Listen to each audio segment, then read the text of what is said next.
This is Governor Bobber. I like good day, doctors. George Allen here. Good day, doctors. Go. You're watching Dr. Politics.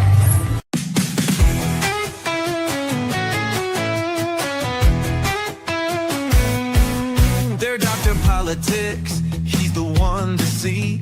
Breaking down the news with sharp analysis. From Congress halls to campaign trails, he tells the truth when all else fails. They're Dr. Politics. Dr. Politics. Exposing the spin, the lies and tricks. Dr. Politics. Dr. Politics. He calls it straight, no politics as usual.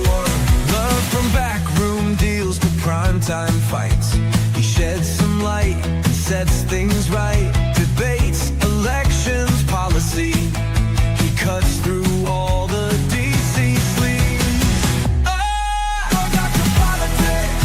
He's got the facts. Dr. Politics. No holding back. Dr. Politics. Go away.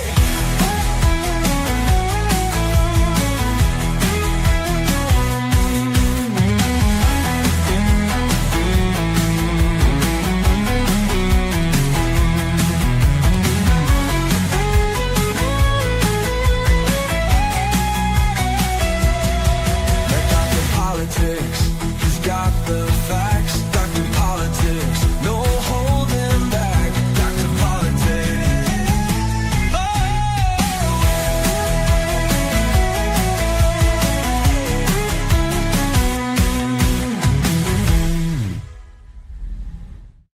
Good Friday evening, everyone. It is March 6th, 2026. How is everyone doing? We were joined tonight by a new doctor, Dr. Councilman Sean Flaherty, and candidate for House of Delegates, and the rest of their crew is, everyone knows Chris Burnett, and everyone should be voting for Chris Burnett. And then we have Don Irvine and myself, Dwight Patel, and David Shepard. Well, let me Busy just add that I only play a doctor on a podcast. I'm actually Okay. not a doctor. It's been a very busy week, almost the end of Shamrock Shake season too. A lot of stuff happened this week. A lot. Not just talking about what happened in Iran. We had some stuff. I don't even know if we want to get into it. Stuff that's happening around, I think we'd have to dedicate an entire hour for a show. What's going on in Baltimore right now with Mayor Brandon Scott. Hey, it's not illegal. It's not prohibitive, so it's okay then, Brandon Scott. Well, and don't forget it. And in Fairfax, we had a fatal stabbing of a woman By an at a illegal. bus stop. Yeah, by an illegal who had 40 prior arrests. And we have a woke Soros prosecutor, Steve Descano. And what Descano does is he tries to undercharge every violent criminal he can. Mhm. So the guy was arrested 40 times and released as much as possible, or at least reduced all those sentences. Well, anyway, he had a deportation order, but the Commonwealth, the new governor, doesn't really cooperate with the. And your governor has been strangely silent on this whole problem with the illegals. She seems a little, and this may be an idea for another column. She seems a little flat-footed since she got inaugurated, because you got the redistricting power grab, you've got this case. I haven't heard much from her. I mean, she's too busy looking at Westmore's list he gave her of all the taxes she can raise in Virginia. Yeah, maybe. Because all those taxes we have. And Delegate Brian Crosby, who is not running for re-election because he voted to raise all these taxes on tech companies and they moved to Virginia. Guess what, Brian? You're going to have to move somewhere else because you're going to be taxed there on the same things. Yeah, probably. And Brian Crosby is a Democrat. We did lose somebody. I think Boeing or someone announced they're leaving. Oh. We did have an announcement that someone's leaving. I don't know who it was, but they had a big office here. Hopefully, I forgot who it was.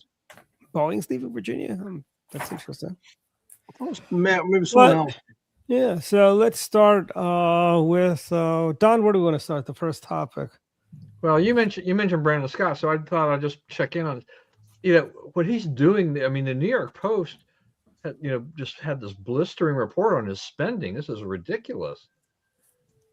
It's called. Who one of his his heroes was probably when he was growing up was Marion Barry, Hmm. because he is governing like Mayor Marion Barry. Mhm. I don't even know if Marion Barry spent this kind of money. $890,000 Yeah. on meals and parties, crab feasts, catered farewell bashes. For somebody who never left. Football game. I mean, And this is unbelievable what this guy is doing and getting away with. yeah, I mean, our club, we've been doing a lot of articles on Brandon Scott, as I like to say, is the gift that keeps on giving. Like today, he did an executive order. I didn't know mayors had that sort of power, but evidently, if you're an illegal alien, he wants to give you a lawyer for free at the taxpayer dime. That's Yeah, horrible. well, I think it's questionable a lot of things what Brandon Scott is doing, whether or not it's legal or not. Well, he says it's not because, because he's Brandon Scott, and he goes, it's not against the law, so it's okay. Well, He's it's got, actually me too, yeah, let me show you something. This is Brandon Scott as he wants to leave, as he is, he basically has a credit card. He doesn't leave the mayor's office without it. Whether it be $83,000, $8,300 some dollars on Tito's vodka for one of his parties, or the flower arrangements, or the other story that gets missed is the money he gave to his wife's nonprofit, and then the nonprofit shut down. Where'd that money go? But I mean, bring us to what's funny bring us about to this thing, too? reality, Sean. You don't it's have like these. daycare centers in Minnesota, doing all that. It's, it's, I would say Baltimore is an anomaly in the state. I think they're kind of a laughing stock in the state. A lot of people look at them and scratch their head a lot. They keep electing the same folks year after year, and they keep getting the same results. And doesn't really surprise a lot of people about those headlines. And it's not surprising. And the only thing is, I don't think he's going to be held accountable by the voters there, and I don't see that happening. So. Does your Democrat mayor of Hagerstown have a picture of Brandon Scott as his idol, as his aspiration? One day, I'm going to own a $163,000 Jeep Grand Wagoneer as my city ride to ride around in the city. So my mayor lives right around the corner from me. He is a Republican mayor. Our previous you got a didn't you guys? We do have a Republican. Our previous mayor was a Democrat. That's who I was thinking of. Against April Delaney, and she lost horribly. Which is interesting. She spent $500,000, but she actually, I think, created a nonprofit after she left with her money. So, which is, expected from the Democratic Party. But apologies to your Republican mayor. He would not want a $163,000 Jeep Grand Wagoneer to drive around in. He's got a few cars, but they're all his own, and he owns a business. So how shocking is that? He paid for something on his own. But no, we don't have that kind of money in Hagerstown to spend anyway. The average salary here is not more than $48,000, and we are, hurting for economic investment. We don't have the federal funds like, Northern Virginia and Montgomery County does, so that type of money isn't here to spend, and we don't have it. I mean, I'm a city councilman. I only make $8,000 a year. So I'm not doing it for the money, and the mayor makes $30,000 a year here. So, we like to keep, I at least want to vote to keep the taxes low because, I'm doing, I want folks to keep more money in their pockets. And, I think like elected officials should live within their means. And, it's not a job. We have to have a regular job to support ourselves. So we're not council members like DC or Baltimore where they make, triple digit salaries. Or Montgomery County. Montgomery County makes triple digits too. Oh yeah. I mean, it's outrageous, but your taxes are twice as much there. They raise them constantly. At least our county commissioners did not vote to raise them last time.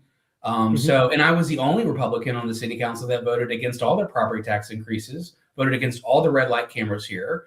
And I don't support any of the utilities being increased. And, we just had a recent city council meeting about rent control, and only 40 people spoke. Out of 40 people, only 3 were for rent control. And they have constantly said in our meetings, we're not Montgomery County. We cannot afford to do that here, and nobody wants that. And you're going to just push it on the tenants and hurt them here. So, I hope that we continue to be a place where progressive idealism continues to die here. Yeah. And I mean, Chris and all of us from Montgomery County, we've got large swaths of land just sitting there because developers don't want to develop. You know why? Because the whole they call it rent stabilization in Montgomery County, opposed to rent control. And it's all because they want to, and no developer wants to build because it's not basically feasible to do something like that, And basically what's happening is Montgomery County is using this to say, oh, we want to make it cheaper for you to live in Montgomery County, but it's actually having the reverse effect of it. Yeah, that's exactly right. I mean, yeah, the more you meddle in the private market, more often than not, government screws it up. And if you really want to stabilize rent, make it a little bit easier for builders to build. If you tell them that we're going to put a surcharge on anything that you build, well, they're always going to default to larger to increase their margin. Make it easy. Lower the fees, lower the taxes. Let people make decisions about their own well-being. And I promise you, builders will meet the demand. But what's happening right now, this government manipulation, it's always bad for the economy. And the people that pay for it are the people that can least afford it. Yeah, very That's true. why they're building left and right in West Virginia, right over the border. They don't have the taxes and fees that Maryland does. And, we've been very stagnant with wages and economic growth here. And, we're not as bad at Washington County as the other parts of the state, but, it's still not building like over the border they are. And I tell you, Montgomery County, not only that, our fees we got a lot of high fees and stuff like that. I tried to renew my car registration today. I just got frustrated how bad the MVA website is. It is to navigate. It used to be I could just put in my title, my plates, and I'd get it. I don't know what Westmore and company are doing with these online services at the MVA. It is despicable how difficult it is to do this. Those after they boosted those registration fees, I think even a lot of Democrats, liberals, just the average Joe I don't think they realize that, because I see so much activity of stuff like this on Nextdoor where they're like, I went, I was time to renew my car registration. It's like, whoa, it's been more, it's like doubled or whatever it was. We've now they have all these different options. The 1 year, the 2 year, the 3 year, and all this kind of stuff. And they're trying to find different ways of easing the pain of all of this. But the fees are skyrocketing. They're just continuing to do these things to us and just stick it to us. So yeah, while you don't live high on the hog in Hagerstown for a lot of reasons, Montgomery County, the Democrats who run it here, they think that we want all these gold-plated services. We just want reasonable services, and we'd like to get lower taxes and just quit muddling around here so that all we do is pay more and more money all the time. The fees are so high, they have a payment plan for your registration. Right. Yeah. That's insane. Yeah. I have to schedule this out 6 months so I can afford to register my vehicle. Well, just add it to your car payment or something. Yeah. It's kind of like, yeah. It's not only that, it's also not only that those are going up. I mean, Montgomery County, it is a much higher cost of living in Montgomery County for really crappy service. We don't get the service. I mean, we remember the ice storm in a couple months ago. Our streets weren't plowed for weeks after the ice. Wow. Came down. I want to say it took them about 3 weeks to do everything, and then it took them another 2 weeks to get the piles out of the right lanes, because that was still a big problem. 3 weeks after the storm, you could be driving along, and then all of a sudden your lane is gone because of snowbanks. Oh yeah, that's frustrating. I've seen that was the case here too. Well, Montgomery County, it's, I used to live near the Glenmont Metro Station. I worked at the Pentagon for several years, and I always remember when I filed my taxes there, I always owed, and it was so painful. And I did not make as much money as a lot of other folks do. And, and that's why I bought my home in Hagerstown, because I paid $260,000 in 2021 here. My interest rate was less than 3%. And my mortgage was cheaper here than what I was paying for rent there. And, during COVID, I believe Montgomery County lost a lot of population during the COVID era, because a lot of folks are like, hey, if I'm making good money in DC or whatever, why would I want to pay rent here when I could go somewhere further out? And that's why we do have a little bit more growth than other parts of the state. We do border West Virginia, and people are seeing cheaper alternatives, and they're moving with their feet. And as the comptroller of Maryland said, we're losing population. And there's a reason why places like Texas, Tennessee, and Florida are doing very well. They don't have a state income tax. They're building left to right. And I'm from South Carolina, and they're building left and right down there. And, when I moved back to Maryland, I was a little astonished not to see the growth here that I thought I would, because I'm like, well, the salaries are a lot higher here, but it's just the regulation, everything else is killing everybody. Isn't it interesting, though, how the Democrats, they see this net migration around the country from these very, blue states with the high taxes, the overregulation, everything like this, and they continue all along their merry way, and they're like, we don't understand why these people are leaving the state for Texas and Florida, and other states that don't have income taxes and stuff like that. It's like, it's pretty clear why these companies and these individuals leave the state. And you mentioned COVID. How many Silicon Valley people that were working in tech, they're like, well, why do we need to live in these expensive places if our employers will allow us to live elsewhere and still do our jobs? They made out like bandits. They collect their very good salary, but they wind up in Idaho or Utah or Wyoming or wherever, and enjoy their life a lot more. Get away from the grind. Well, this may sound conspiratorial, but I'm starting to think that it's sort of by design, because as an area becomes more unaffordable, it becomes more Democrat. I'll give you an example. Fairfax County used to be affordable at one time because you had a working and middle class. They drove them out because they didn't really want them. And as Fairfax County drove out the working and middle class, it became 80% Democrat. It was like 60, 55, 45 for much of my childhood. Now it's 80%, 80, 20, maybe Republicans can get up to 30%.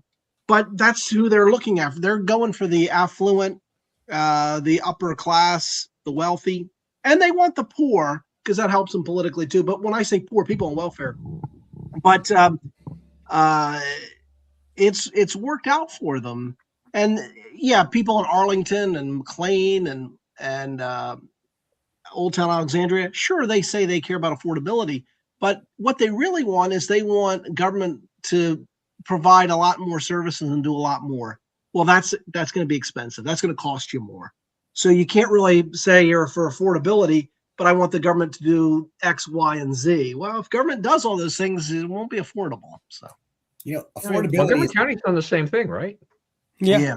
We've done that, and the state of Maryland this past week, they are looking at, there's a House bill 778, which would override local planning, and this would allow for duplex, triplex, quadplex townhomes pop up in regular neighborhoods. They're calling it affordable housing, and those things start at $1 million. Yeah, it's like those new townhomes they built over by on Rockville Pike and Knowles Avenue, Strathmore actually. They started about $1.5, $1.8 million. Those townhomes, very affordable. Well, and I bought my first townhome in West Virginia, and I was taking the MARC train to the Pentagon. And this was in 2019 before I moved to Hagerstown. I paid $190,000 for a brand new townhouse. But again, we had our rent control meeting, and we said we need to make it more business friendly and attract more people to build here. And right now the city is limited on what they can do for that. That's why they do a lot of annexation in the county, and there's a little bit of strife here with that on there. But we are, Trump did win 60% of Washington County here. So, but we have a lot of folks that, because we do border Pennsylvania, Trump won that state, and we do border West Virginia. He overwhelmingly won that. So I do feel like in some parts, Hagerstown and Washington County is more linked to those areas than the rest of Maryland.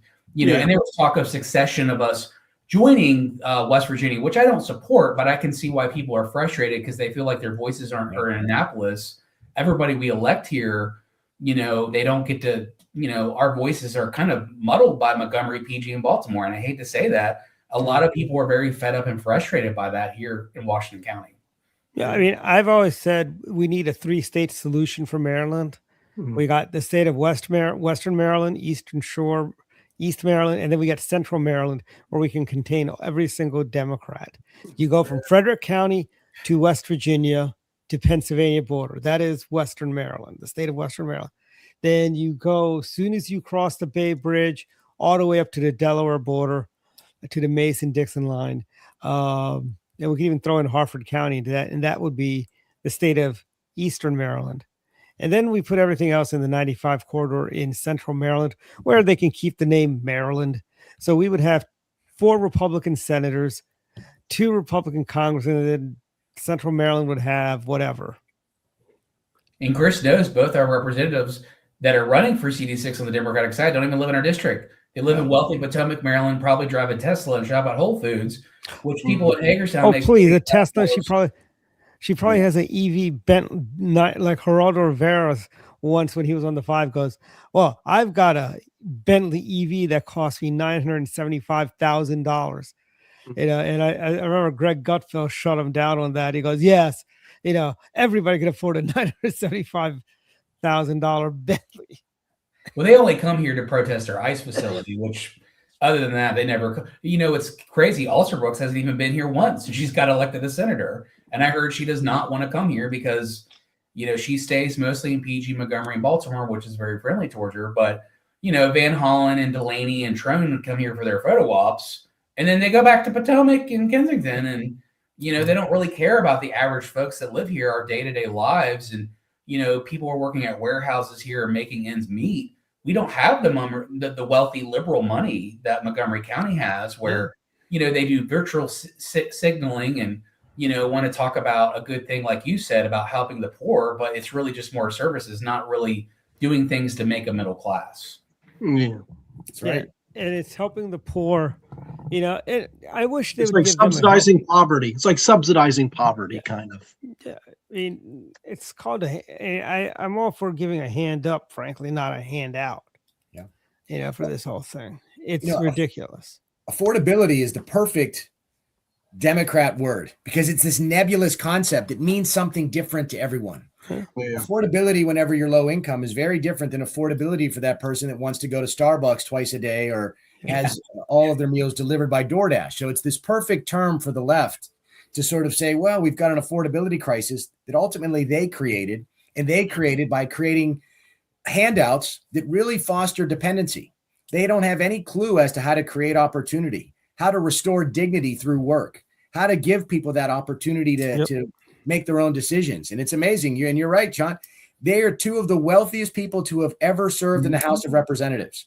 So not only do they not understand the district, they're completely out of touch. How could they possibly fathom living paycheck to paycheck whenever they are arguably 2 of the wealthiest who have ever served? And they're, the idea, and there was those memes months ago, let them eat cake. I think that personifies the Trone Delaney competition in Western Maryland. Well, they don't care about us, at all. And it's just, I've noticed that they, Delaney opened her district office in Frederick. She did that strategically. Trone did have an office here in Hagerstown, but she did that because, all her voters are in Frederick, Montgomery. They're not Washington, Garrett, Allegheny, and they don't care about us. Yeah. Yeah. I'm willing to bet her office in Frederick is more in that Urbana area. I know it's downtown Frederick, but that's where she has it at. And she has a lot of her events because, I follow her and Trone on Facebook. I will actually give it a Trone. He's been here a little bit more, but he's only been here to do the photo ops with the ICE facility. Other than that, he's a farmer. He's got a farm. Doesn't he have a farm or something like that somewhere in Western Maryland? He bought. Oh, I didn't know that. Maybe he does. That was one of his commercials when Neil was running. I remember telling Neil, I go, he's a farmer now. I guess he's whatever his money makes him out to be. But when you spend $60 million to lose a Senate primary, I mean, I don't think you don't mind buying a piece of land and calling it a farm. I tell you, if I were David Trone, I would not waste money on a CD6 race.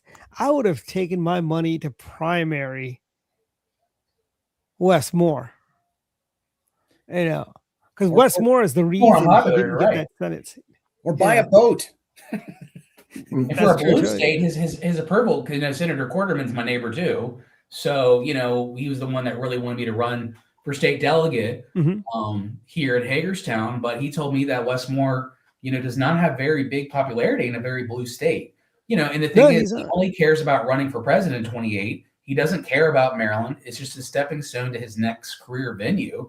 And he's very charismatic, don't get me wrong, but his policies are really hurting everybody. And a lot of Democrats, voted for me and said they don't even like him. And they did complain about the taxes and fees, which I'm running on a platform on. And, Mhm. and I have people crying to me about their utility bills and their property taxes and the recent tax assessment, everything going up. And they're like, I can't afford to stay here. And a lot of folks here are going to be moving to West Virginia, they told me. Yeah, I mean, we had an article yesterday, on our club site. Are Marylanders better off today than they were 4 years ago? We had 8 years where we had budget surpluses, no broad tax increases. He got rid of the easy pass fees, stable fiscal policies. And with Westmore, we got budget deficits, higher taxes and fees, declining test scores. We're not better off today than we were 4 years ago. Westmore has basically driven this state into the ground effectively. Yeah. I know he likes to blame President Trump for it, but it's not President Trump's fault. Joe Biden was president for first 2 years of your reign as a governor. And Trump isn't responsible for Maryland's budget, which No, he's he's not. completely ballooned. The state, the delegate I'm running against, I beat him for city council in 24, and he Mhm. was appointed to that position. He's never won any race, and he voted for a reparations commission. And many people here in Hagerstown are very mad about that. They're like, we can't afford to make ends meet here. We're living paycheck to paycheck, and you want to even think about a reparations commission? I mean, honestly, government can't be everything to everybody, and we're in a $2 billion budget deficit. It's projected to be bigger than that after this year. And you get what you vote for. You continuously vote for folks that want to raise your taxes and fees. What do you expect? And it's the definition of insanity. Hey, Very David, true. what do we say? Elections have consequences. That's right. Yeah, lots of consequences, and we're feeling it in Maryland, in Virginia. We used to be kind of sheltered from you guys because we used to have a relatively conservative government, but no longer. In fact, the Virginia legislature, guess what, raised their pay 300%. What are they making now for 2 months of work? Well, it's a part-time job. You're right. They made like $20,000, and now they want to be looking at more like $55,000. Oh, they're catching up with Maryland. That's what Maryland guys used to make 30,000 years ago, and now they're up to like 55,000 But think about it: 55,000 for a part-time job. They're really for worth 2 months. 55 grand for because they were in session for a couple months out of the year. I mean, He gave and our unless guys it's- work for 30 days more. They're there for 90 days, so that's why they deserve. You know what they're going to do? Their next session, that's coming. Soon to be Delegate Flaherty. They're going to want to raise because it's too expensive for us to. We have to maintain. Maryland is not a huge state. I want to say it was either Will Smith or some Montgomery counties. He goes, we have to maintain 2 homes during session. It's like, it's not that you live in Montgomery County. You can drive to Annapolis and back I know. every day. I got to drive from Hagerstown, but Yeah. I mean, they do pay for your hotel. So what else more do you need? So that's Well, crazy. but here's the thing: they ran on affordability, and then they're going to raise their pay 300%. So the affordability is really for themselves, not going to be for you. And who pays for the salaries? Right, that's right. Yeah, they taxpayers. Yeah. So They're not fans of when you tell them that they're paid by taxpayers, Or they'll talk them down and be arrogant like they usually are and do their virtual signaling. And, but I don't think a lot of them don't care who elected them. And, and that's, like I said, yeah. I tell you, one of the things I loved, Sean, back in the days before auto attendant and members of Congress used to have to answer their own phones. I used to call up Paul Sarbanes and Barbara Mikulski, I remember one, and I've even called up Van Hollen when he was a congressman. I go, I'd like to speak with Chris, and they're like, Chris. I go, Chris Van Hollen, and they go, oh, he's on vacation. I go, I didn't see a request for PTO come across my desk, and I go, he works for me, and actually, so do you. And she goes, well, I pay taxes too. Yeah, you're being paid out of other people's tax dollars so you can pay your taxes. It's crazy. Now they have auto attendant, and now nobody answers phones, so you can't have those fun little games. My first internship was with Senator Jim DeMint because I'm from South Carolina, and I had to figure out how to use all the phones. And everybody was always calling us angry about the government there anyway, which Maryland's a different story. But he was very conservative, and Lindsey Graham was my first internship I did. I worked in his state office in South Carolina, and it's a different story down there. Lindsey Graham has been censured by 14 counties for not being conservative enough. He's booed at all the Republican conventions. It's a different animal down there than what I've experienced here in Maryland, where they can't even get one Republican elected. I mean, Lindsey Graham would be a right-wing extremist in Maryland. I mean, he's to the right of Larry Hogan. Yeah. Well, he's too moderate in South Carolina, and he's always terrified of a primary. All his money goes to the primary because he's going to cruise to the general because he has an R behind his name. Well, you know why I give Lindsey Graham a pass? He was one of the House managers. Impeachment. Yeah, he gets a pass from me. Actually, I used to give Arlen Specter a pass because he's the reason we have Clarence Thomas on the Supreme Court. He grilled Anita Hill. Him and Orrin Hatch, those two were the heroes of the Thomas hearings. Well, and that's why I give a pass to Mitch McConnell, because he held the seat open for Gorsuch. I mean, he held the seat open. He didn't cave. Otherwise, we would have Merrick Garland. We could have Merrick Garland. So. Yeah. And Ruth Bader Ginsburg was so arrogant and refused to resign, and her death gave us an opening. So, and Dianne Feinstein, John McCain, Ted Kennedy, you have these career politicians dying in office, and Joe Biden was going to be the next on the list. And I mean, I hate to say it, but Congress and the White House isn't a nursing home for the geriatric. I just turned 40, and a lot of us are getting really fed up with ancient politics. And again, I think we're like, it's kind of step aside. You've got millions of dollars. You've been in Congress. Why do you want to run the halls of Congress when you can retire with your family with all your money? But it's all about ego and power, and they don't want to let go. It's like a nursing home. It's like a nursing home, really, if you look at the Senate. Yeah. I mean, you had Strom Thurmond basically die in office, Dianne Feinstein, Teddy Kennedy, Jesse Holmes. Yeah, we can go on. Bobby Bird. Yeah, that's right. Robert Byrd. The hood-carrying member of the KKK. That's right. Yeah. He came to DeMint's office with a cane and everything. His staff came, and it's funny. We gave out peaches in South Carolina to all the 100 members of the Senate. I remember as an intern we did that, and Senator DeMint took us to breakfast at the senator's only dining room the next day, and it was during the event with Senator Vitter of Louisiana with the scandal with the Madam DC thing, and the waitress kept getting Senator DeMint confused with Vitter, and then Senator DeMint looked at us and looked at the waitress and said, "Do not get me confused with that man's name." So it was like, so it's and then we went to Senator Clinton's office, and her office wanted more peaches than what we were able to give them, but that was cool. Yeah, that's so typical of a Clinton. That is always wanting more than their fair share. Senator Kennedy had his dogs. I remember that. Now, this was back in 2007 when I was an intern, and I majored in political science at the University of South Carolina in Columbia. But it was a lot of fun. I got to ride the elevator with Senator McCain and Obama at one time, which is funny because they were both running against each other for president. So, did McCain go, I'm so excited to be the guy that's going to lose to you. I'm just so excited to be part of history. He won South Carolina, but he lost everywhere else. So. John McCain, I tell you, I do not like John. I think John McCain was a horrible person. He was not a conservative. He was an opportunist. He was part of the Keating Five. And what was his? Well, if we had rules against it, I probably would not have broken the law. That's why he was the champion for campaign finance reform. Well, a lot of people were mad in South Carolina when Lindsey won his reelection in 2008 because I was his, district campaign manager there. And Lindsey went off to go to Phoenix to do the concession seat with McCain and Palin.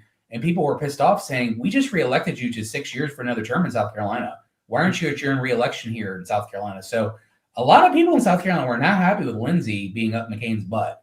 And, a lot of people in South Carolina were against the endless wars and the neocon, establishment. And, and I think Lindsey was very anti-Trump, but, South Carolina is a pretty red state. If you don't change your tune, you're going to lose the primary there if you're not. Well, I thought Lindsey came around to becoming MAGA because I know Trump praised him a few weeks ago. Oh, he had to win his own primary in South Carolina. He has to, but he puts his finger in the wind to see which way it blows, like the typical politician. And, that's the way he goes.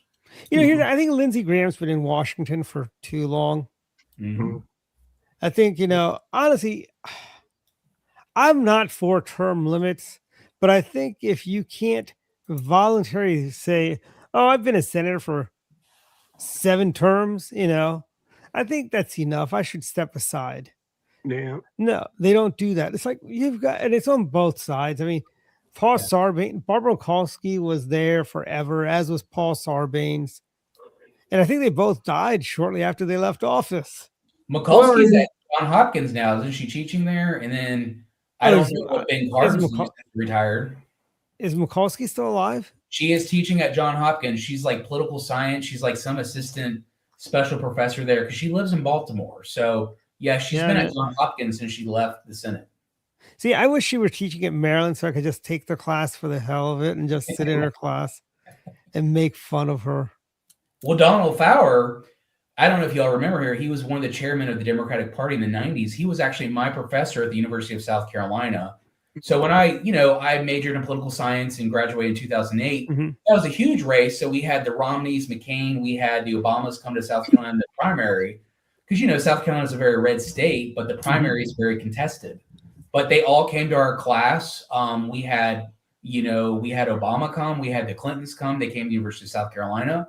Romney's sons I campaigned with. And it's funny, Romney's campaign was my first campaign I worked for because I was working at Kroger in college. And they said, can you quit your Kroger job and work for us? We'll pay you more. So that was my start in politics right there. That was back when Kroger's was still the big Southern grocery store before Publix kind of overtook them. They have Harris Teeter, right? Harris Teeter was Charlotte. It is. And then you have Winn-Dixie. They all went out of business. I think the only Winn-Dixies are in Florida still. Yeah. Okay. And Publix. Remember, Publix is big in Florida. I don't know if that was in Publix they're big in the South now. Yeah, they're in South Carolina too. Okay. Yeah, they got a Publix in Fredericksburg, Virginia. Don't you have Piggly Wiggly down there? Yeah. They do. Actually, one of Senator Lindsey Graham's largest contributors to his campaign was like the CEO of Piggly Wiggly. And he was actually, was it Henry Wilson? I think he was the congressman that had Nancy Mace's seat down there. So, and it's funny, when I went to high school, we all wore the t-shirts that said, I'm big on the pig, and I had a giant pig on there. In South Carolina, it's all about the barbecue. Like, I can't say Piggly Wiggly with a straight face. Well, Sean, a couple points. I lived in Columbia about the same time you were there in school, and I used to go to this restaurant all the time called Lizard's Thicket. You ever been to Lizard's Thicket? I've been there. That's where all the candidates go. Mike Huckabee, Pamela Everett, the current lieutenant governor of South Carolina, she goes there all the time. That's a big political one. I used to go there all the time, and I even once took a date there. But here's the thing. You want to know what's significant about it? Years later, when I came back here to Northern Virginia, I was reading a book about, I forget what the campaign, maybe it was Mark Halpin's book. Bill Clinton would hang out at that Lizard's Thicket and just ask people about the election, and he trying to get people to vote for Hillary. But he would camp out there. He spent a lot of time at that Lizard's Thicket. And in terms of barbecue, you remember Maurice's barbecue? Yeah, they had a little controversy because the one by my place had a giant Confederate flag. Yes, South Carolina, it's funny, I moved to Maryland, and my neighborhood has trans flags, but, my neighbor's a little mixed because we have half the neighborhood that has Confederate flags here, the half that have to have trans lives matter, and the other half has F. Biden flags here. So it's a mix, but yeah, South Carolina, I did love Maurice's barbecue. They were very good on that. Yeah. I was an intern for also Governor Mark Sanford. Yes. He did the Appalachian Trail. And that was my second internship after Lindsey Graham. And, you know, it's funny, we got him to, because I actually was the president of the University of South Carolina College Republicans. We got him to come to one of our meetings. And, you know, he was at a pig farm all muddy and dressed and nasty. But, you know, we're in college. Nobody cares. People wear pajamas to class. So, but that was where I kind of got my political career started down there and really doing retail politicking. And, you know, I got to meet with Governor Huckabee. He came a lot. You know, even the Obamas came a lot, although, you know, it's a very red state. So, but the Democrats do a lot in the primary there. Of course, they don't even visit. I mean, South Carolina is the reason Joe Biden got to be president, frankly. It was. Yeah, it was his 6th anniversary of that win. He went to South Carolina to tout it and to say, wow, wasn't this wonderful? And Clyburn's the only Democrat elected to Congress down there. He's their Andy Harris. You know, well, can we zone him out? Yeah, they could. They've talked about redistricting him out. The legislator there does. Right now, I think it's going to be Alan Wilson, the Attorney General. You have Pamela Everett. She's the Lieutenant Governor. And Nancy Mace is a little crazy. She's leading. So, you know, but again, in South Carolina, whoever wins the Republican primary is going to, you know, cruise the general. So that's because I think the president got involved in that race there. Who's he supporting? He has not supported yet. He's friends with all of them. But the main reason why Nikki Haley was ambassador. So I was in the Army National Guard for 7 years. Nikki Haley's husband was in my unit. And so I did, you know, converse with him and talk with him sometimes. I did joke with him when his wife won. I said, is she going to make you do more push-ups for your PT test since she's the commander-in-chief of the National Guard? But, you know, I would say that Henry McMaster was very much instrumental in getting Nikki Haley ambassador because he told Trump, if you make her ambassador, I'll become the governor of South Carolina, which is what he always wanted. He ran several times and didn't win. So really why she became ambassador wasn't because of her qualifications. It was because McMaster wanted to be governor and get rid of her. Yeah. And I mean, South Carolina, you know, it's funny. I know how the left like say, oh, they got the Confederate flag and Nikki Haley. You know, put the Confederate flag up there was Fritz Hollings, Democrat. Yeah. You know, he put it up as a protest to the Civil Rights Act. You know, a lot of the Democrats down there are much more socially conservative. Like, I don't see them as far left as Maryland. Like, the stuff coming out of Montgomery County would never, not even Clyburn would probably support some of that stuff. But you guys did have John Edwards. Yeah. Well, that was North Carolina. That's right. That's North Carolina is a more purple state because you've got bigger cities like Charlotte and the Research Triangle. South Carolina is not that way. Now, Charleston's becoming more purple because of more of of course, I lived in Maryland. So as soon as I went to South Carolina public schools, they called me a Yankee. And I came home and said, Mom, what's a Yankee? She started laughing because she's like, you do know, Maryland is below the Mason-Dixon line, but they think anybody that's above Virginia is a Yankee. So, you know, but that was an interesting guy. They think everybody's an outsider there. You know, when I went to elementary school in the late 90s there, we had a Confederate flag in our classroom. You know, we had, you know, when Dale Earnhardt Jr. died, that was a big thing down there. They had a moment of silence. So, you know, and I was an intern for Governor Mark Sanford. I saw the Confederate flag every day. So it wasn't really anything huge, you know, that I thought differently. And then I moved to Maryland and I'm like, wow, it's pretty far left here compared to South Carolina, you know, with what. Well, actually, if you go to the Eastern Shore, you do have, over on the Eastern Shore, you do have the whole carpetbagger stigma and chicken neckers and all this other stuff. I don't know if you've met Cody Leach. He's always posting about the chicken neckers who come to the shore for the summers and ruin the shores. Well, you know, they say that in the certain months of the year, there are more outsiders in South Carolina with Myrtle Beach and Charleston than actually South Carolinians in the state.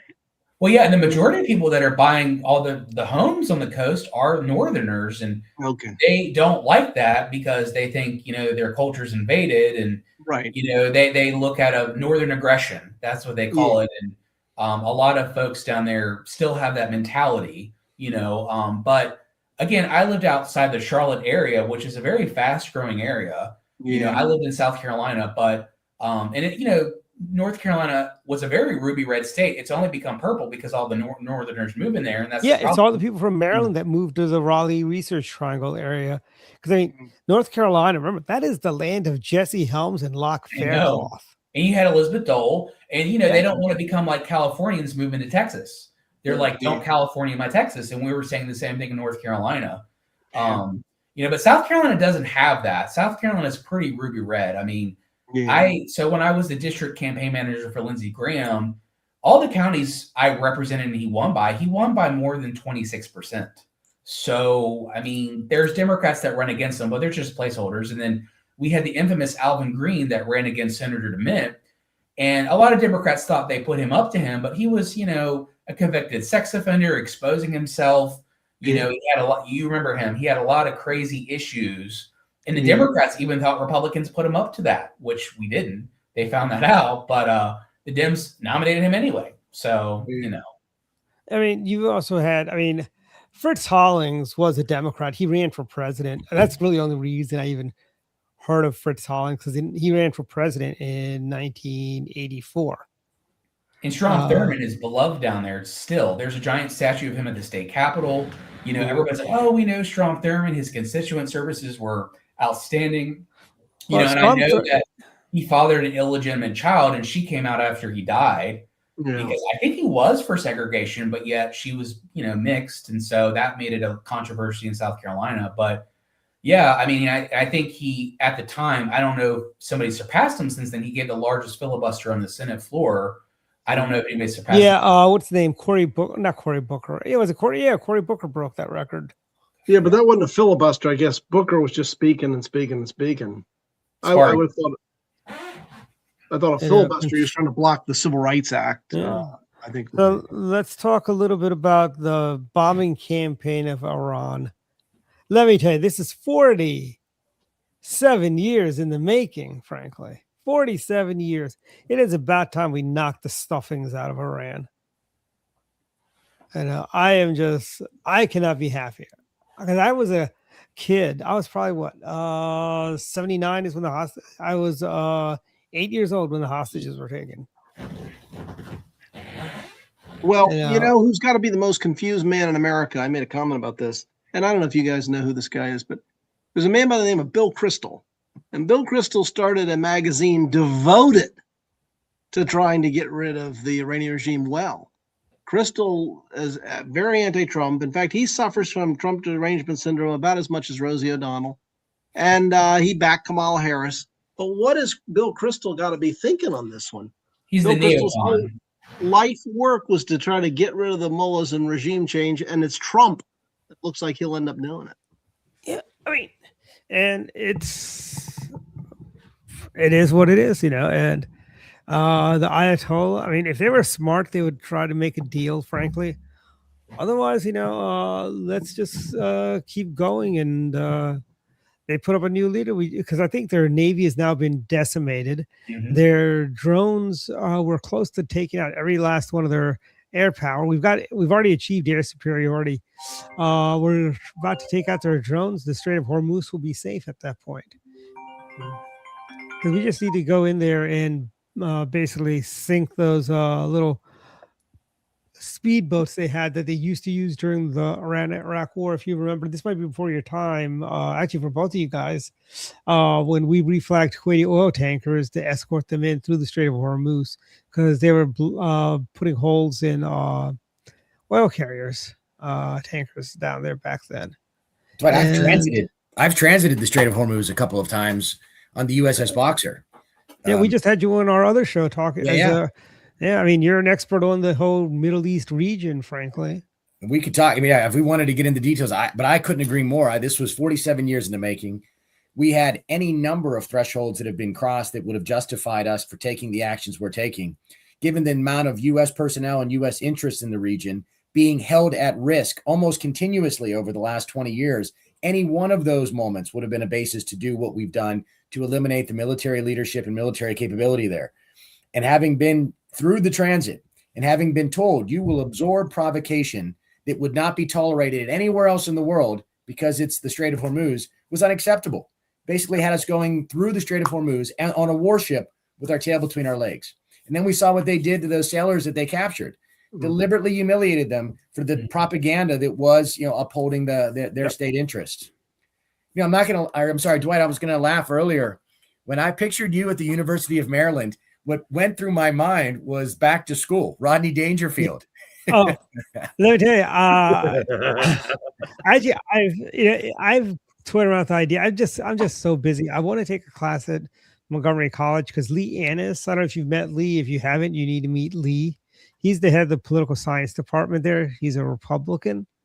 I just want to take a class here so I could just make fun of the Democrat professors. Well, besides the Rodney Dangerfield reference, I mean, remember he went back to school and he was like Yeah. a brilliant businessman. Yeah. He was sitting in a business class. That was the funniest scene where he goes, you've got to do the payoffs and you got to do, Yeah. who do you think they work for, And the snooty professor is like, well, maybe mafiosos and kickbacks and bribes is how things work.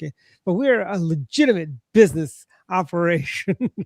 So when you were talking about going back, that's what I pictured. That's why I said I was smiling in the corner over here. I was like, oh, man, this is going to be right out of Back to School, Rodney Dangerfield. They don't make movies like that anymore, though. I hate to say, they don't make any of those movies like that, To this day, I remember the Triple Lindy. Oh, yeah.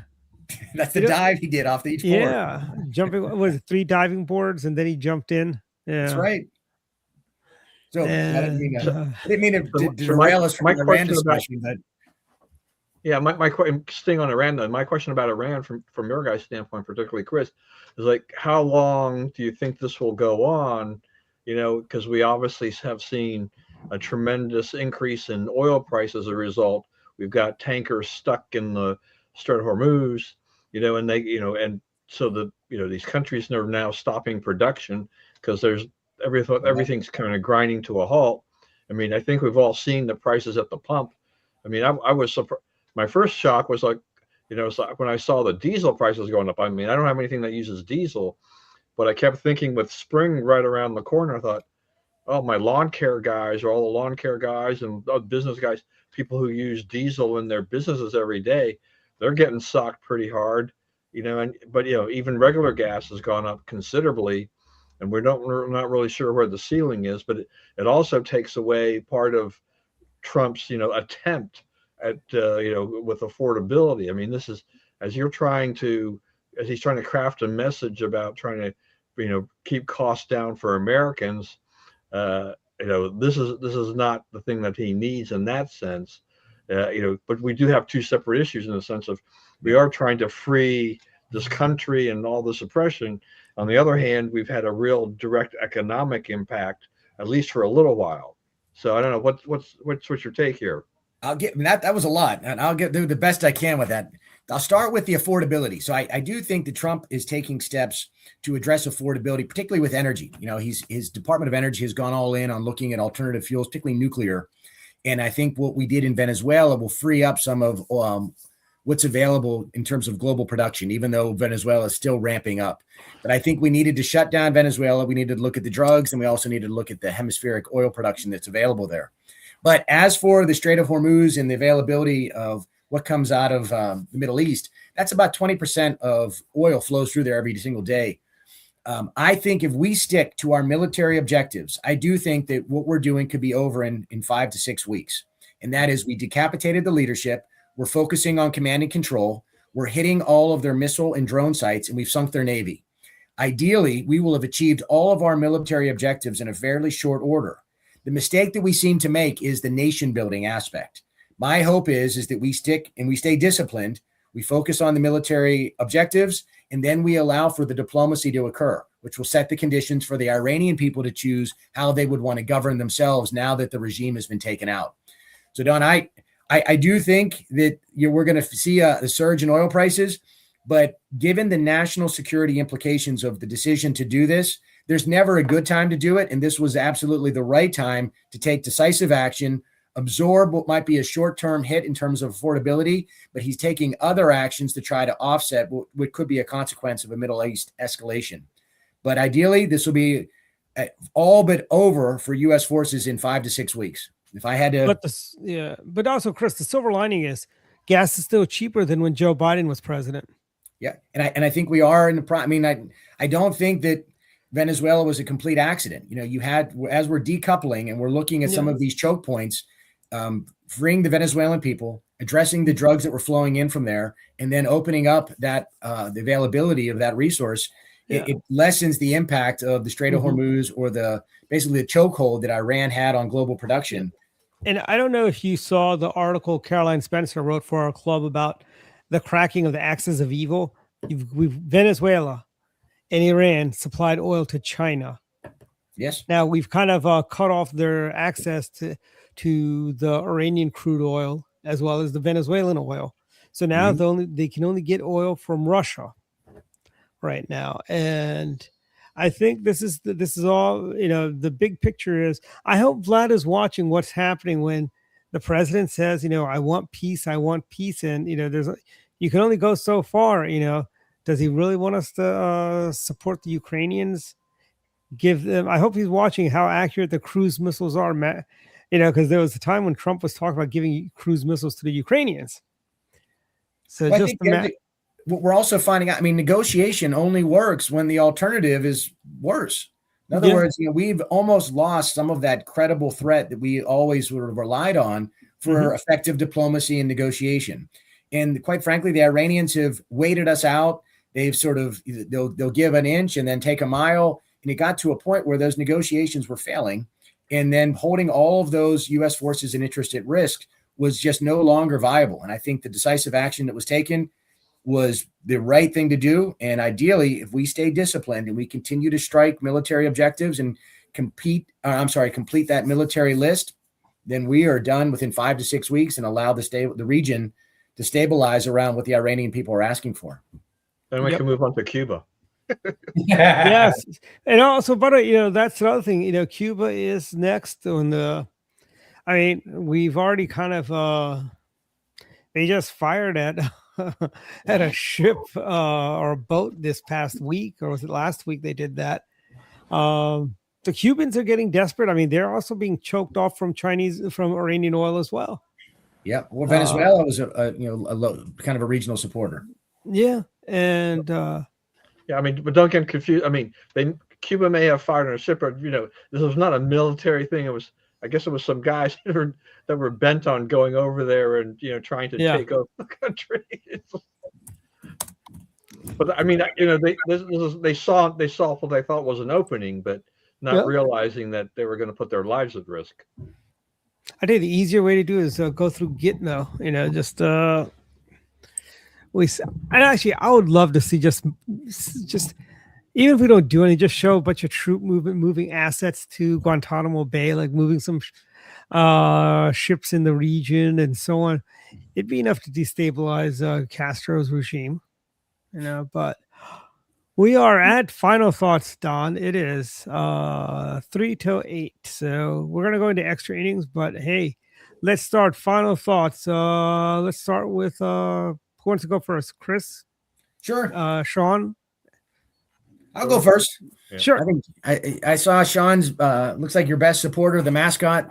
Is that, what's your dog's name? Her name's Zelda. She's just about a year old. So she'll come to city council with me, and all the ladies at City Hall love her. And, I'd bring her to a city council meeting and just let everybody watch her. So wow.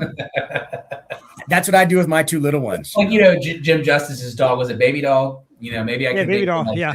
Yeah. Well, final thoughts for me. It's been incredibly busy. Since the filing deadline, now that we know what the primary is going to look like, we've been really trying to ramp up and get out as much as possible. Been really pushing the innovation corridor. It was an exceptionally busy week, talking national security and foreign policy, given my background in the Middle East, a number of deployments, my background with international law and focusing primarily in how we've executed our authorities and capabilities in the Middle East. It was a busy week. But coming up tomorrow, I'll be on Jen Charlton. We're going to talk Iran, Middle East, foreign policy. Tomorrow night, I'll be at Jack Felton's kickoff event. On March 11th, we're doing our Congressional Country Club luncheon. That's shaping up to be a great event. On the 12th, I'll be at Mission Barbecue for the LD15 Candidate Forum. On the 18th, I'll be out in Allegheny at the Lavelle Library for an Innovation Corridor presentation. On 20 March, I'll be out in Garrett for another Innovation Corridor presentation. 23 March, looking to do an event with the Latin Republican Organization of Maryland. On 26 March, we'll be up in Washington at the Country Club for a fundraiser. Hopefully I'll see you there, Sean. Bring the dog. And then finally on 29 March, that is our gun bash. We're going to be at North American Rod and Gun Club. Again, Sean, I hope you can make it. Yeah, I definitely will try. So raffle tickets are $20 a piece, giving away 3 guns. The way we'll have it set up is you come in, we'll have food available. Ideally, if the weather's good, we'll have some range time set up, and then maybe come in and have a few beers after you're shooting. We're not going to mix those two things up. But it's been a busy couple of weeks. A lot to talk about. The campaign is starting to really ramp up. Pushing a lot of traffic to BurnettForCongress.com, trying to get volunteers, get interest. Pushing the newsletter out twice a month. And then ultimately trying to get the funding that we're going to need to ensure that we have set the conditions to compete against the 2 wealthiest people to have ever served in Congress, Trone and Delaney. Not going to match them dollar for dollar. I don't think there's a reason to. I think that would be a waste, quite frankly, of people's money.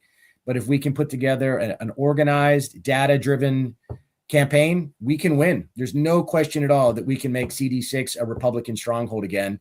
And that will change the narrative across all of Western Maryland. It'll go from being ignored to now expecting to win and expecting to have a voice at the county, state, and federal level. So it's a busy week.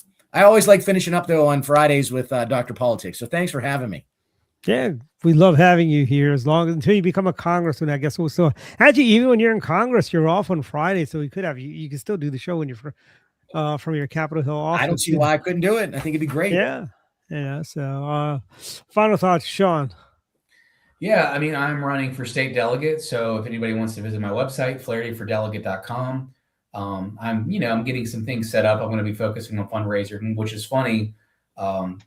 Chris's opponent, April Delaney, did give my opponent $3,000. So we have a little bit of catching up to do, but supposedly from what the state party, everybody tells me, this is the most flippable seat in the state of Maryland. So I campaign like I'm 80 points behind, like I did for city council. And I knocked on over 10,000 houses when I ran for city council, and I made my, campaign about economic development and public safety. And I'm going to be doing the same for, state delegate. I think a lot of folks are tired of their taxes going up, utilities and everything else. And, they really want quality of life issues addressed, not social justice issues, and I think that should really be a bipartisan issue, to be honest with you. Common sense should really reign supreme, but our society's lacking that. And I do know that this will be an uphill battle for the midterms for Republicans, but I think we, focus on common sense and get back to the basics with voters. They're going to give us a shot, and, let the Democrats go on the deep end and continue to overreach with, redistricting and everything else. And, I know the folks here in Hagerstown are fed up with what's going on in Annapolis. And, if I am elected, I will be their voice to, rein in the craziness, or at least be a voice of reason. Because I think that's what we need here. And, I think in the day, whether you're Republican or Democrat or no matter who you are, you just want to see some common sense. And, everybody deserves a nice quality of life. Everybody deserves to have a nice, safe city. And on city council, I advocated for more police pay, which we did. We did the anti-camping ordinance because I don't want us to become San Francisco or Portland, where people are in the open. And that's what's happened. And the left were very against us passing. But I will give, kudos to Mayor McIntyre, who's a Republican mayor. He got the Dems on board and said, you have to support this. We don't want people to see the Walking Dead downtown as zombies and, needles and, in the health departments handing out drug paraphernalia, the drug paraphernalia machines. And, and we're hurting here in Hagerstown economically. But hey, Sean, is Hager Hall in your district? What's my district? Is Hager Hall, is that going to be in your district? I think so. That place needs to be cleaned up. I was on the dual highway. Oh yeah, that's pretty rough. I was a little shocked y'all had your convention there. Yeah, and let me tell you what's even more shocking. Okay, I did not think this. I remember as a child, growing up in this when I was like really young, like 3, 4, 5 years old. I remember we used to have those commercials with that guy that played the Native American with a single tear. He'd cry when somebody would throw trash outside the window of their car and stuff like that. I was driving to Hager Hall from the hotel, right? I saw somebody take a McDonald's bag and just throw it out the window. Like they didn't even think twice about it. I'm like, this is the land that time stood still. You know? Well, and it's so bad with the drugs here that I can't even get into my city council parking garage with City Hall. The first time I tried to park, somebody was defecating with a needle in their arm, and I couldn't even go into the parking garage. And they literally were pooping on the sidewalk there, and they're so high, and they're going and ringing everybody's door in the doorbell cameras. I had a neighbor tell me that somebody defecated in her front porch because they were so high. So this is an epidemic, and it's happening here in my town, and people are seeing that, and we cannot continue to let people that support policies of enabling that. Mm-hmm. Yeah. Anything else? Anything else, Sean? No, I mean, you guys want to visit my website, flarityfordelegate.com. You have any events coming up? Interesting campaign season. I'm going to have a campaign kickoff probably the first week of April. I do not have a Republican primary challenger. So that's a good thing. But my opponent, Matthew Schindler, the incumbent, does have a Democratic challenger, which is Swana Baker, who's the trans candidate that just got out of jail for punching on a Trump supporter. So that's who he's got to deal with. Oh, wow. Well, maybe he or she, whatever it is, will win. Well, her name's at the top of the ballot. It starts with a B, and his name is Schindler. So I do know she lives in government housing, and that she was at the No Kings protest here in downtown and punched a Trump supporter. It was all on camera, and she got arrested and all that. That's his opponent. Yeah, the hero of the left. Hero of the left. Okay. Hey, Dave, final thoughts. Go. All right. Well, check out my Substacks. I've got a couple more columns up, and one on the horrible Abigail Spanberger, and what a disaster she's been for Virginia. And otherwise, you can also check my podcast on the Substack, and looking forward to a good weekend. Hopefully the weather will be nice, at least warmer, and I'm hoping winter's behind us, but I think we probably get punched one more time, maybe with something, but I don't know. We'll see. But we've suffered enough. Yeah, I think so. But that's about it. Okay, Don, final thoughts. Hi, where's Abe? Hi. Hi. You're on now. You get the show. That's funny. Go. That's funny. So a couple of things. I mean, one is I just saw today that Burgess Owens, who's been representing Utah for several years, is retiring from Congress. And the reason is that Utah has they had a redistricting case, and their maps have become more competitive. So here's a very red state that has actually now managed to create a district that's going to favor Democrats. So Owens, looked at the map and he said, probably, it's going to be a tougher fight. So he's going to retire. So there's a chance that Ben McAdams, who formerly represented from Utah in that same general vicinity, will return to Congress, next year. But this is an unusual case where you see a red state, even with the Republican legislature, they lost their Utah Supreme Court case to try to nix the map. And so a Democrat seat will pop up here apparently in Utah. So you got to watch out for all this redistricting. This is going to be a rough year for the Republicans potentially here. It's, we just saw that. We saw Representative Gonzalez, now just dropped out of his race after he admitted to an affair with a staffer who then committed suicide. None of this stuff, there's a lot of stuff that's just not going well for the Republicans with that thin majority that they've got. So, the House Representatives, we better keep our eye on it, but it's not looking great. And I just really kind of wish that the Republican, Texas, they hadn't started the whole mid-cycle, this whole mid-decade redistricting to begin. Well, I hope Bill Paxton, not Bill Paxton, their age. I wish he would drop out, frankly. Yeah, no, not him. He's got a big ego. He's not. That guy's not going to drop out. Cornyn will deliver for Texas. Frankly, yeah. I know a lot of the folks that are in the oil industry in Texas, and they all like Cornyn.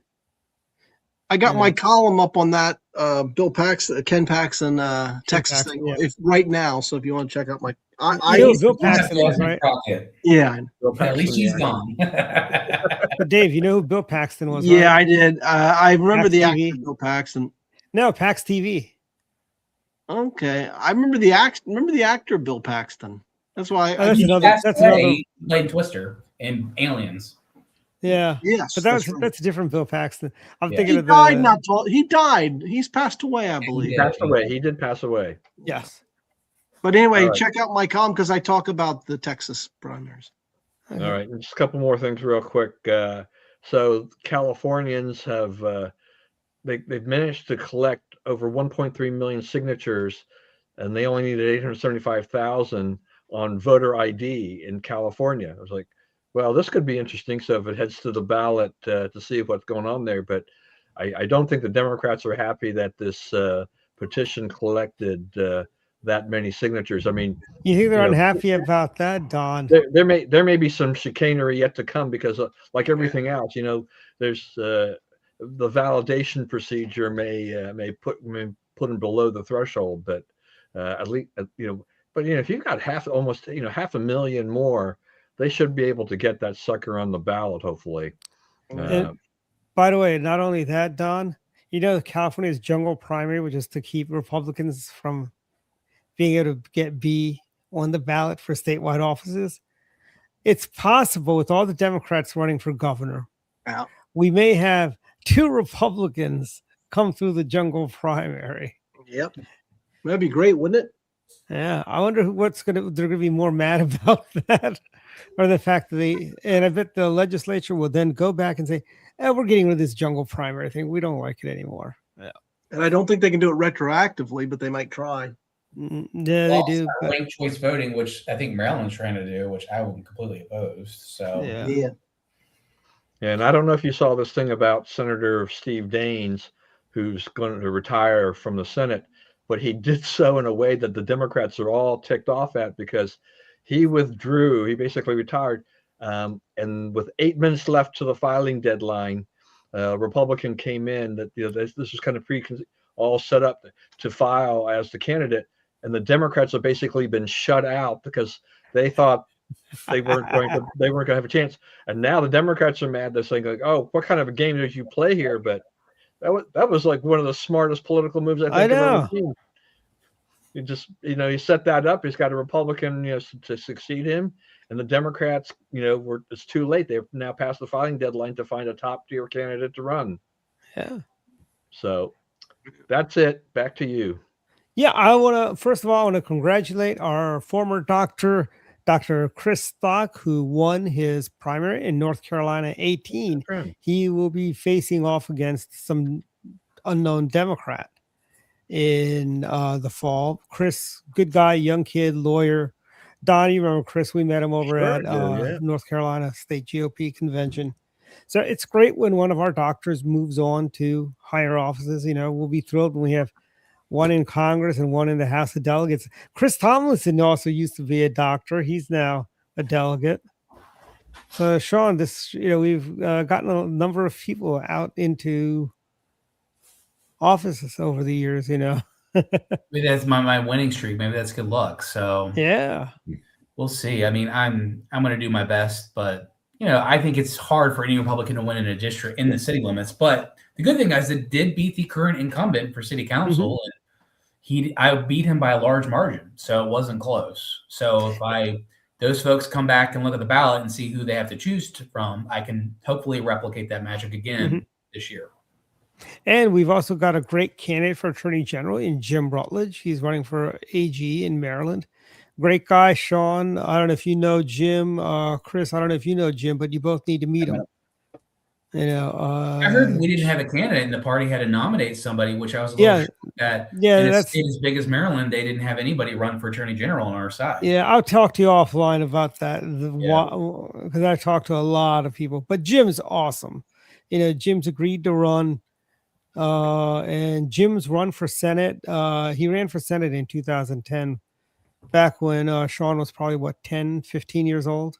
I was born in 1986, so I did turn 40. So now I'm officially middle age, but people say I'm really considered a geriatric millennial. Yeah. I mean, 1986, I was in high school.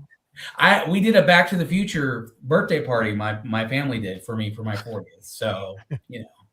Very nice.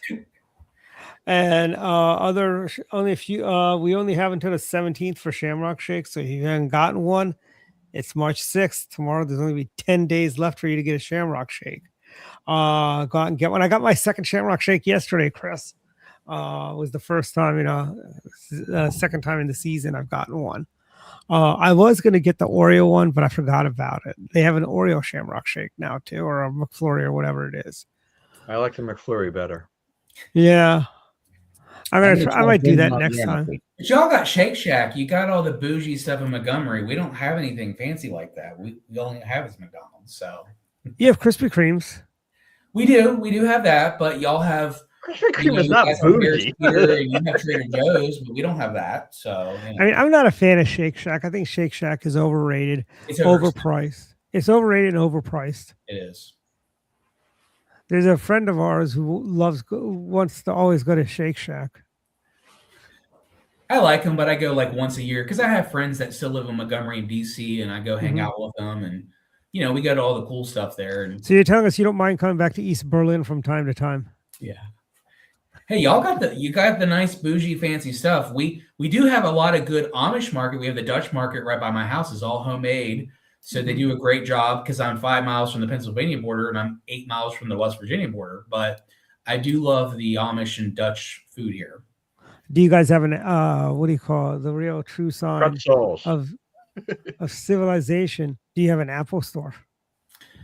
We do not. I don't think Hagerstown, the average income here is $48,000 a year. So it's not Montgomery Mall with your Nordstrom and everything like that. I mean, most people here, when you shop at our mall, wear camouflage and Trump shirts. Yeah. But, but anyways, that's all I've got for my final thoughts. And basically, keep up the good work, Mr. President. You did you're doing awesome. Keep dropping those bombs on Iran. It's I still hear that song "Bomb Bomb Iran" playing in my head when I hear the bombings. I remember last summer when he bombed Iran to the nuclear facilities. I get in my car, the radio is playing "Bomb Bomb Iran." Think of Paul Shanklin, man. Yeah, that's true. So. Making the Middle East great again. Yeah. Or Rock the Caspar as the other one. Yeah. But anyways, good night, everyone. We'll see everyone next week. And by the way, Sean, have you ever been to Messina's restaurant in Perry Hall? It's a great Italian food. Everyone should go there. But with that thought, good night, everyone. Good night. Have a good one.